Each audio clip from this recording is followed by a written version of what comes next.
300. Oh, 3.5 years.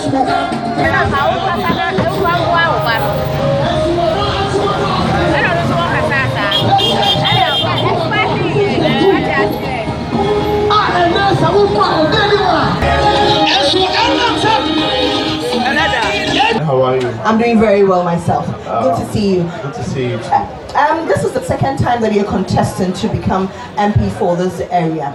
In the last election in 2020, you made a little inroad. Do you think that this year you are going to make significant inroads to make you the Member of Parliament for Okaikwei North? Okay, thank you so much. Thank you for giving us the invitation. Nice meeting you in person. Yeah, I've been watching you, and a very good morning to Honorable Theresa. I mean, an amazing woman I've known. We contested. We met 4 years ago. We were fighting for this seat, and then she did something pretty amazing. What she did was to break the boundary. That made me realize that if Theresa can do, I can also do. Okay. And she's a woman of substance. She's a mother. So it is something that my mom has always been talking about, the respect for women. I was raised by a single mother. A single mother who, raised me. So the great respect I have for women is so high. I contested 2020. I didn't feel disappointed. I came stronger than before. And then I feel like this is where I come from. I was born in Akotima, but that alone doesn't exempt us. All the people standing here, you have a representative here.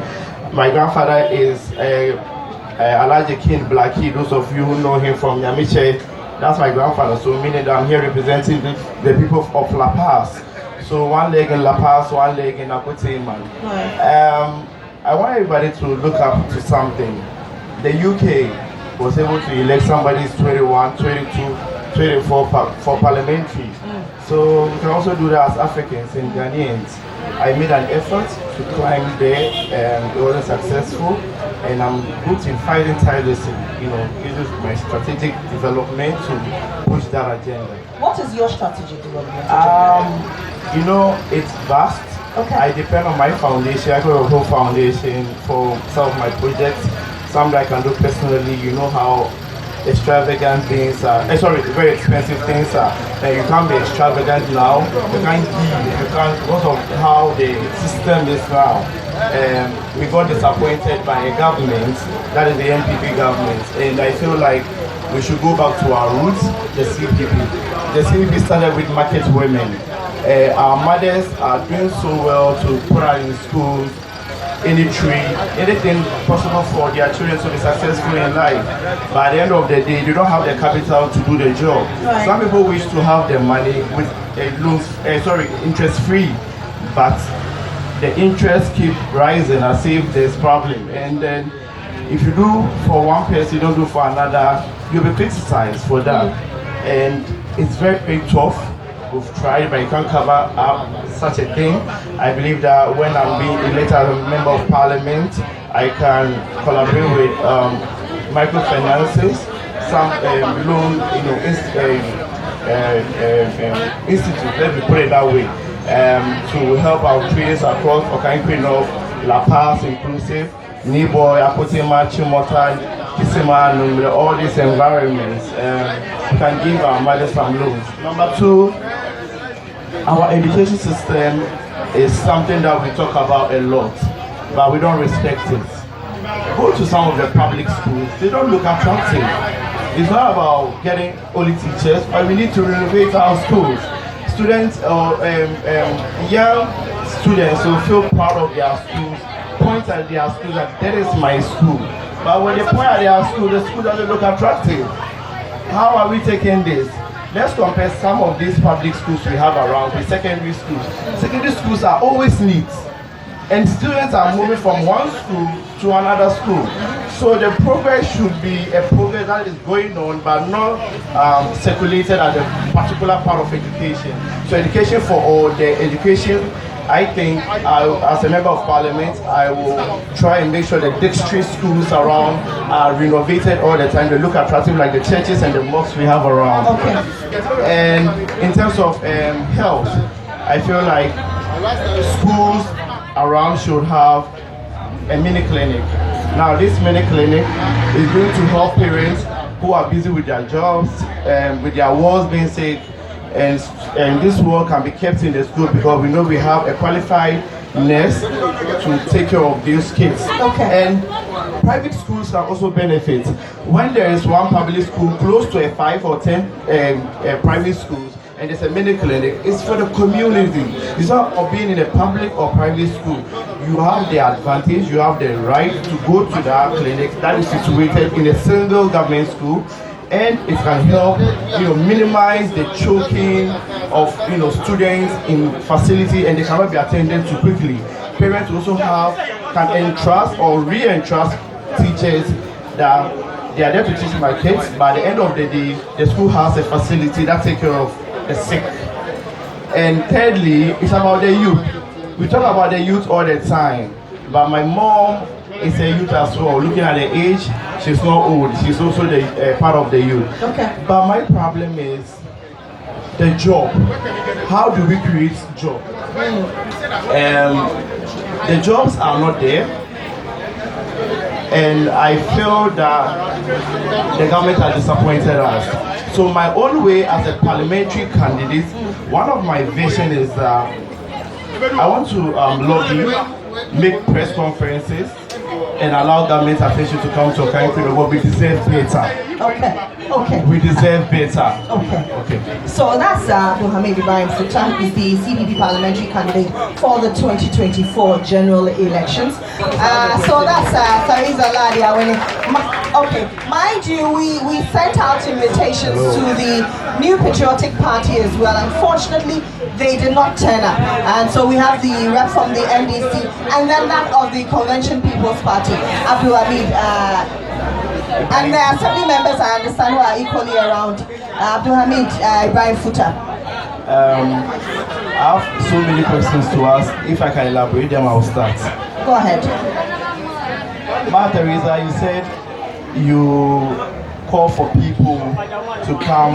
We have Akutema for, but none of my party members have ever benefited. None of my party members have ever benefited. And with the election that happened in 2020, I thought maybe you would change the demography. Being a mother, a new mother, because we've had a woman who held the constituency. So I thought being a new mother for us, you are going to change. There are things that are going to be changed. But I thought that you are going to unify all of us so that when a woman benefits, it doesn't come from only the NDC. We have other women who are chasing the NDC women for money because they are suffering. So if the benefits, I don't know, obi ko bunsuya na pipe pie no obi ko bunsuya. One day who obi a we bunsuya one bucket da. Okoko bua, okofie ko fa bucket ba na sometimes o man the busuya for di na chiko bunsuya ni bi. So that was what I thought. Being our mother, it shouldn't be politically colored, only the NDC, because I'm not a representative of any party but the CPP. I have people who voted. Secondly, about the schools that you are talking about, I want to be a beneficiary since I'm from Okaikwei North.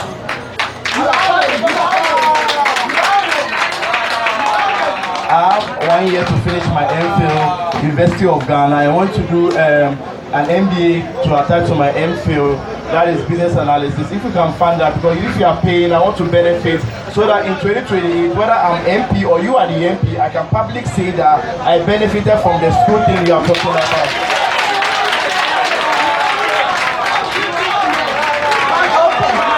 Okay. Are you done? The last question.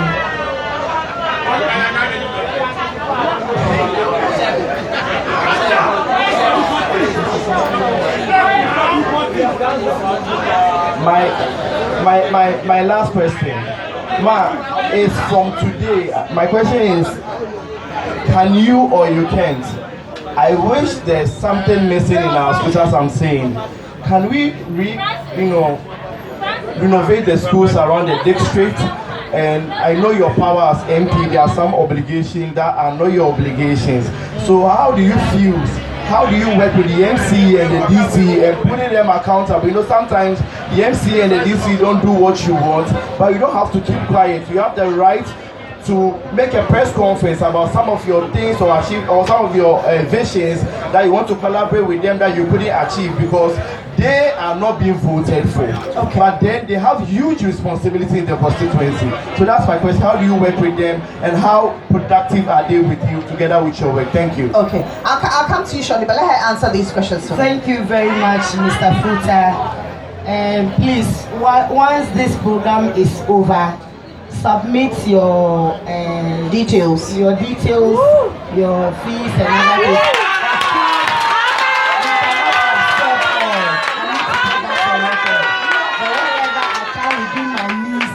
I will support, and not just you. If there are people in your party that you think that they are also going, they are school going or they are in the university, they need assistance. These are things I am doing, and I will continue to do. Experience I got out was not about political thing. It's about we Ghanaians. When Ghana developed in Eastern region, I can move there. It is the one Ghana I'm talking about. Okay. I'm not condoning that the poor has the right. When she came here, I also asked myself that why will you move from your constituency to come and contest here? That's the question I asked. Okay. And I took it that it's a coincidence. So I'll do my campaign and she should do her campaign.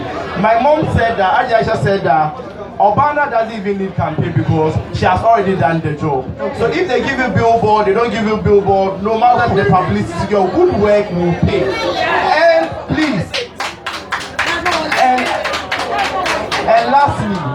lastly, please, I'm begging you,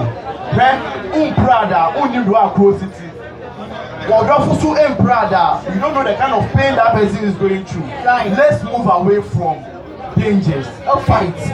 So that if Aqualana win, we know it is Aqualana. But if Obana too win, we know that Obana won without war. Obana won clean slate. Okay. So please, I'm begging you. Thank you. Okay, thank you very much.